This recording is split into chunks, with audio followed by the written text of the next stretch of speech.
अस्सलामुअलैकुम वरहमतुल्लाहि वबरकातुह। बच्चों, आज हम पढ़ेंगे सब्जेक्ट मराठी पाठ क्रमांक 23 मामाची आमराई।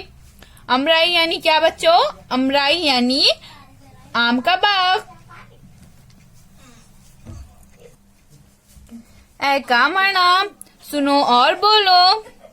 उन्हाळ्याची सुट्टी लागली, कैलास मामाचा फोन आला। आम्ही मामाच्या गावी गेलो। मामाने आमराईत नेले, हिरव्यागार कैऱ्या पाहिल्या, तोंडाला पाणी सुटले। मामाने हे ओळखले, छान छान कैऱ्या तोडल्या, कैऱ्या कापल्या, फोडींना तिखट मीठ लावले। आम्ही आवडीने कैऱ्या खाल्ल्या। उन्हाळ्याची सुट्टी लागली। उन्हाळ्या यानी क्या बच्चों? उन्हाळ्या यानी गर्मियाँ। गर्मियों की छुट्टी लगी। कैलास मामाचा फोन आला। इन बच्चों के मामा का नाम क्या है बच्चों? कैलास। उनका फोन आया। आम्ही मामाच्या गावी गेलो। और फिर ये सब बच्चे कहाँ गए? मामा के गांव गए। मामा ने आमराईत नेले। आमराईत यानी क्या बच्चों? आमराईत यानी आम का बाग। तो मामा ने बच्चों को आमराईत लेकर गए, यानी आम के बाग में लेकर गए। हिरव्यागार कैरिया पाहिलिया।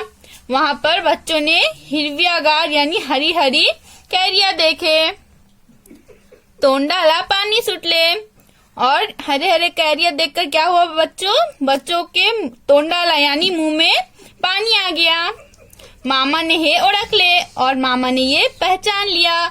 ओळखले यानी जान लिया, पहचान लिया। छान छान कैरिया तोड़ लिया। फिर मामा ने क्या किया बच्चों? छान छान यानी अच्छे अच्छे कैरिया तोड़े। कैरिया काप लिया। फिर उन कैरियों को काप लिया यानी काटे। फोडींना तिखट मीठ लावले। फोड़ी यानी क्या बच्चों? फोड़ी यानी फाक। तिखट मीठ यानी तिखट यानी मिर्ची, और मीठ यानी नमक। फोडींना तिखट मीठ लावले यानी फाकों पर नमक और मिर्ची लगाए। आम्ही आवडीने कैरिया खा लिया। आवडीने यानी क्या बच्चों? आवडीने यानी शौक से।